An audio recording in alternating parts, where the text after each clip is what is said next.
Assalamualaikum warahmatullahi wabarakatuh. Saya Safira Nindya Intani. Di video kali ini saya akan menjelaskan tentang akuntansi sukuk atau obligasi syariah. Sukuk memiliki arti yang sama dengan sertifikat atau catatan, dan dalam terminologi ekonomi berarti instrumen hukum, akta, atau cek. Definisi obligasi syariah menurut Dewan Syariah Nasional yaitu surat berharga jangka panjang berdasarkan prinsip syariah yang dikeluarkan oleh emiten kepada pemegang obligasi syariah yang mewajibkan untuk membayar pendapatan pada pemegang obligasi syariah berupa bagi hasil, margin, atau fee. Selanjutnya ada juga transaksi yang mendasarinya dalam bentuk sejumlah aset yang menjadi dasar penerbitan sukuk dan adanya kontrak atau perjanjian antara pihak-pihak yang disusun berdasarkan prinsip syariah. Selain itu, sukuk juga harus bebas dari riba, gharar, dan maisir. Mengapa sukuk diperlukan? Yang pertama, sukuk bukan merupakan surat hutang, tapi sertifikat investasi. Yang kedua, menghindari riba hadis Nabi, yaitu setiap pinjaman yang memberikan kelebihan adalah riba. Yang ketiga, sukuk dijamin oleh dirinya sendiri karena setiap transaksi syariah harus ada underlying asetnya. Yang keempat, income stream atau aliran pendapatan yang dihasilkan oleh sukuk berasal dari underlyingnya. Jenis obligasi syariah. Yang pertama, sukuk mudharabah, sukuk musyarakah, sukuk muzara'ah, sukuk ijarah, sukuk istisna, dan sukuk wakalah. Ini ada penjelasan sukuk. Yang pertama ada sukuk mudharabah, dikeluarkan atas perjanjian satu pihak menyediakan modal, sementara pihak lain memberikan keahlian dan energi.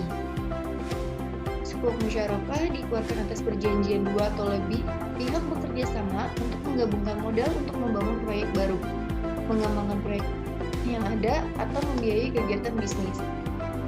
Sukuk muzara'ah, sukuk yang diterbitkan dengan tujuan memperoleh dana untuk membiayai kegiatan pertanian berdasarkan kontrak muzara'ah, sehingga pemegang sukuk berhak atas sebagian dari hasil panen sesuai dengan ketentuan perjanjian. Sukuk musyarakah, kontrak pengalihan hak pengguna atas barang atau jasa tanpa diikuti oleh pengalihan kepemilikan barang atau jasa itu sendiri. Sukuk istisna diterbitkan atas perjanjian kontrak para pihak setuju untuk membeli dan menjual dalam konteks pembiayaan proyek atau barang. Sukuk wakalah, sukuk yang memiliki proyek atau kegiatan bisnis yang dikelola berdasarkan kontrak wakalah dengan menunjuk agen tertentu atau perwakilan untuk mengelola bisnis atas nama pemegang sukuk. Di sini ada pihak yang terlibat dalam penerbitan sukuk. Yang pertama, obligor, yaitu pihak yang bertanggung jawab terhadap pembayaran imbalan dan nominal sukuk yang diterbitkan sukuk jangka sukuk. Yang kedua ada Special Purpose Vehicle atau SPV, yaitu badan hukum yang didirikan dalam rangka penerbitan sukuk dan memiliki fungsi sebagai penerbit sukuk, bertindak sebagai wali amanat untuk mewakili investor menjadi counterpart pemerintah dalam transaksi penggalihan aset. Yang ketiga, ada investor adalah pemegang sukuk yang memiliki hak atas imbalan. Margin adalah nilai nominal sukuk sesuai partisipasi masing-masing. Selanjutnya di sini ada akuntansi investor dan akuntansi penerbit. Yang pertama ada pengakuan awal. Pengakuan awal dari akuntansi penerbit yaitu sukuk ijarah diakui pada saat entitas menjadi pihak yang terikat dengan ketentuan penerbitan ijarah.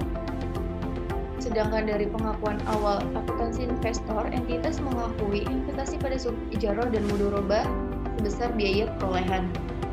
Yang kedua, ada penyajian dari akuntansi penerbit yaitu sukuk ijarah disajikan sebagai liabilitas, dan penyajian akuntansi investor yaitu pendapatan investasi dan beban amortisasi disajikan secara neto dalam laba rugi.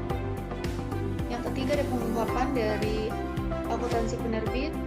Untuk sukuk ijarah, entitas mengungkapkan yang pertama tentang persyaratan utama dalam penerbitan, yang kedua penjelasan mengenai aset atau manfaat yang mendasari penerbitan sukuk ijarah, dan pengungkapan dari akuntansi investor.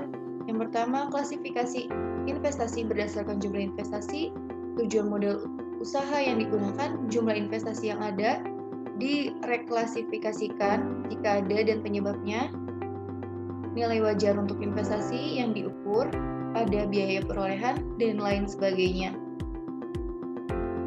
Terima kasih, sekian video kali ini yang dapat saya sampaikan. Kurang lebihnya mohon maaf. Wassalamualaikum warahmatullahi wabarakatuh.